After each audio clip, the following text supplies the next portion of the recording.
बिरसा मुंडा जनजाति के थे।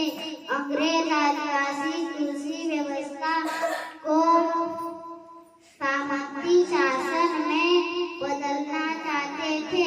वे आदिवासियों की जमीन और आदिवासी जंगल जमीन और अपने आजादी के लिए ब्रिटिश शासकों का नाशिक जिल्ह्यातील लातूर या गावात झाला.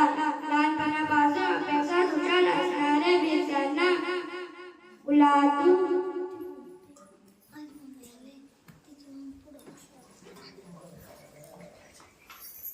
छोटा नागपूर शस्त्र येथे 1895 रोजी साली मोठा लढा उभारला. एवढे बोलून मी माझे भाषण संपवतो. जय हिंद जय महाराष्ट्र.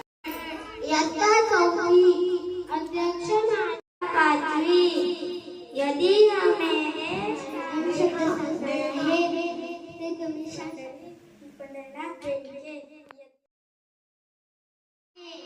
बिरसा मुंडा यांचा जन्म 15 नोव्हेंबर 1895